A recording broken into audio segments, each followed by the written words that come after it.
out the latest Remnant Fly here. This turned out to be kind of a woolly bugger type nymph crossbreed, something or other. If you don't know what the Remnant Flies are, I highly recommend you look at the video that's down in the links down in the description of this video, and it will explain to you what they're all about. Basically, it's just putting together some flies, being creative or whatnot with some leftover material that I have from various classes and projects that I have stashed away over the years. So this, like the others, is just one that started out looking at these bead chain eyes and thinking about doing something, and it just evolves on its own. You know, it is what it is. I had nothing particular in mind, and this is how it turned out. That said, it looks very kind of buggy and nymphy and everything. Even I mentioned in the video towards the end, it kind of reminds me of something out of a 1950s B horror movie. It came from outer space kind of thing. But this one looks kind of interesting, and I'm going to enjoy fishing that. So this is the latest Remnant Fly. I'll go ahead and get started.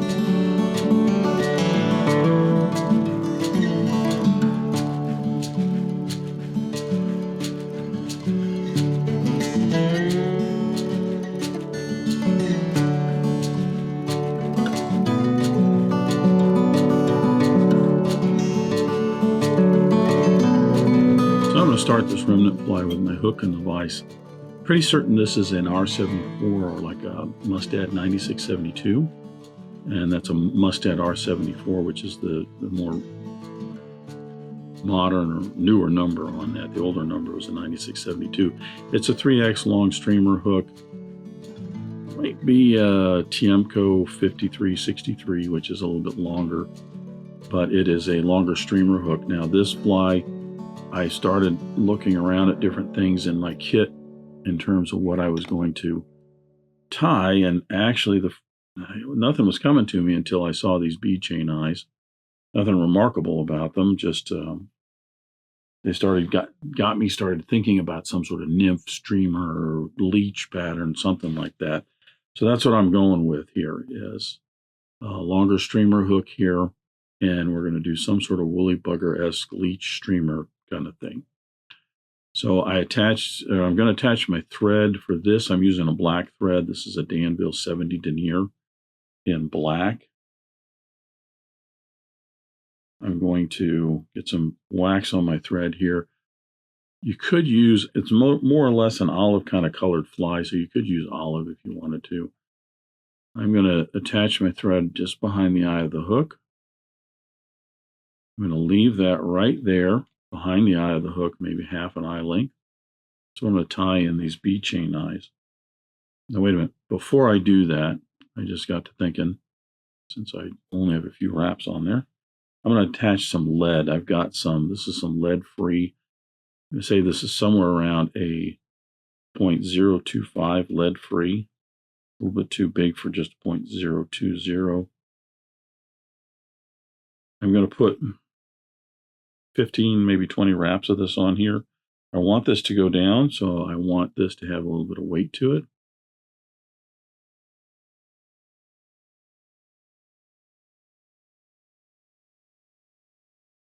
We'll go 19 wraps. Obviously, you could do less wraps and it will sink a little bit less. You could do a little bit more. You could do heavier wire. You could probably even put some regular dumbbell eyes on this if you wanted to have something that would sink really, really well. So, and the only reason I took my thread off to put that on is because it's easier to wrap and not have the bobbin hanging there.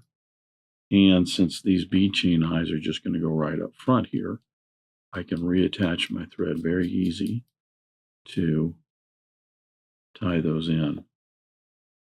I'm going to put the bead chain eyes on the upper side here, but this is not enough weight in itself to flip this fly over and have it ride hook point up, but the lead wraps are. So keep that in mind. And this is going to be just right up pretty much against the eye of the hook.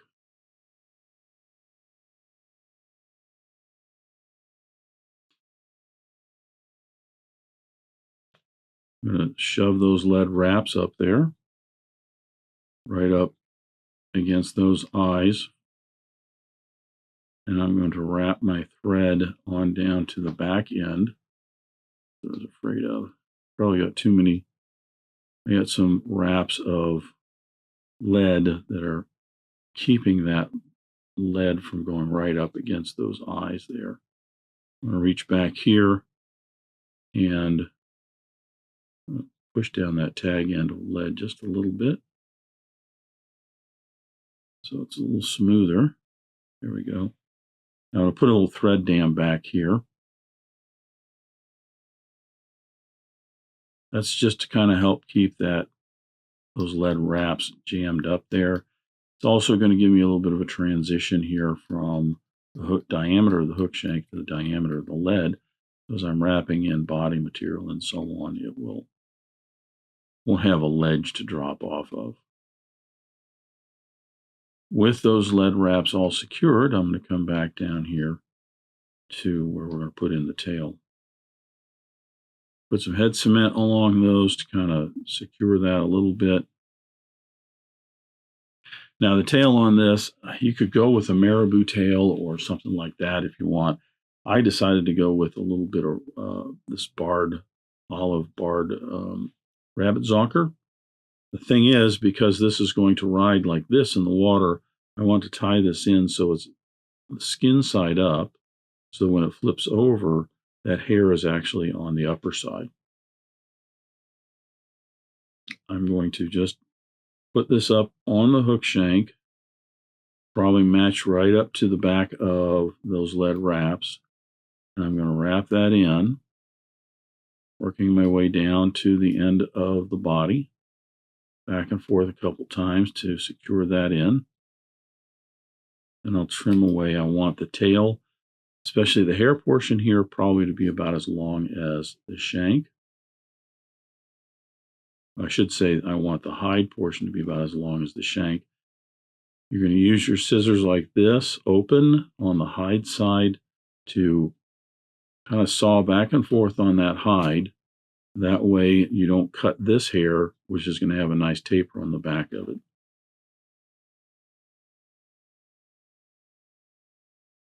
Now, I decided to also throw in some rubber legs on this, just because when it comes to my neck of the woods in warm water circles, rubber legs just help everything, it seems like.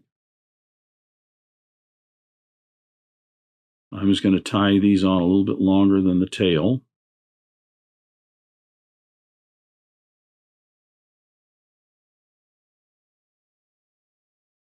I'm going to anchor these down to the side like this, and then wrap downward a little bit, come over to the other side and wrap these in so that they're more or less both on the sides of the bug. These are just some barred olive and black barred silly legs. You could use rubber legs if you have them. I like the barring on these because it gives it a nice little contrast. And there too, I'm going to trim that a little bit to the side. Now, the nice thing about these rubber legs, this is going to ride in the water like this. If you're kind of bouncing this along the bottom at rest, these silicone legs will tend to float and stick up. So I don't know. I mean, will these kind of move in back this way looking like a crawdad or something? Could be. Could well be. The rest of this is going to be tied very similar to a woolly bugger. I don't have an olive grizzly. I was looking for an olive grizzly hackle here, but I got this green one. So I'm going to tie this in just like I would for a woolly bugger. And then the body is just going to be some chenille. I almost went with a peacock curl body, but I wanted something a little fuller.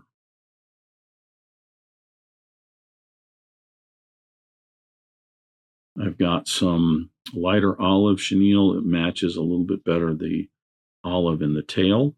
And also I wanted something a little bit lighter, just to contrast a little bit with the darker elements of the fly.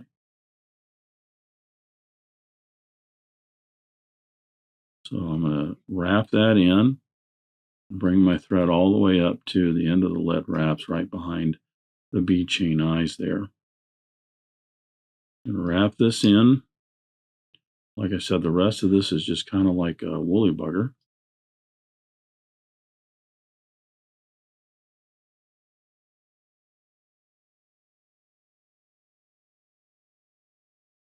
I just have enough chenille here to get me right to the end of that lead.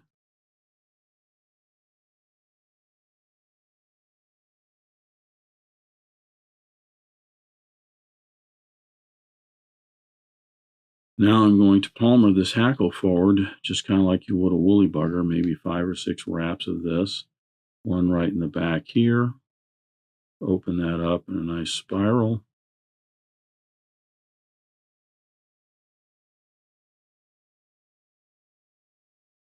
Then I'm going to get 1 or 2 wraps right behind the bead chain eyes.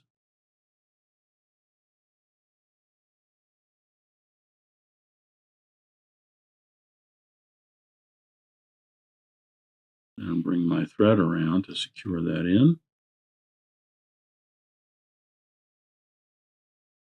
Trim away the excess here. You could, I suppose, try and wrap around the dumbbell eyes there a little bit if you wanted to have that hackle go up around there and around the head. I just decided I wanted to just leave it this way. Now you could also put some dubbing in there if you wanted to fill that in. Matter of fact, I think I'm going to do that. I'm going to take just a little bit of this rabbit hair here off of this Zonker. And I wasn't planning on doing this. But again, these remnant flies, they really are just kind of,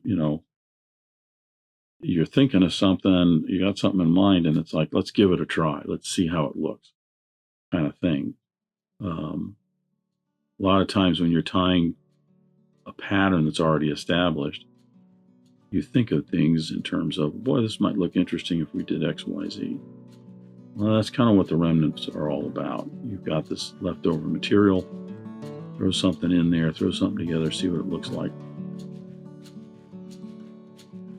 So you could leave this without any dubbing if you want.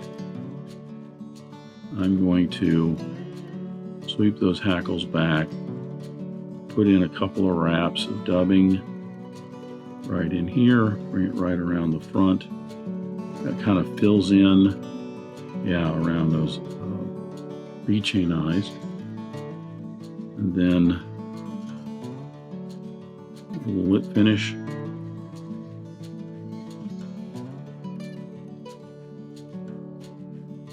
And away my thread.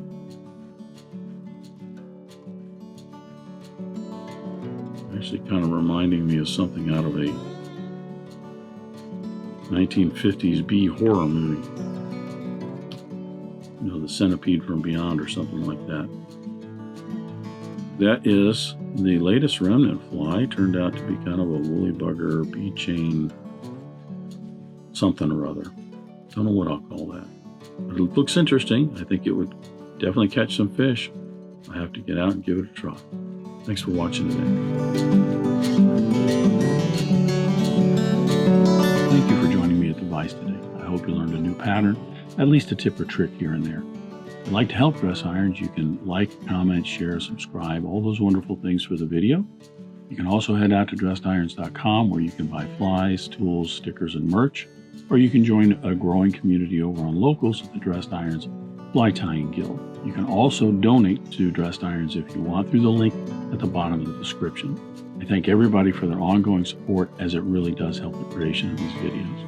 But what's important is to remember, only fly tying. If you're not having fun, you're doing it wrong.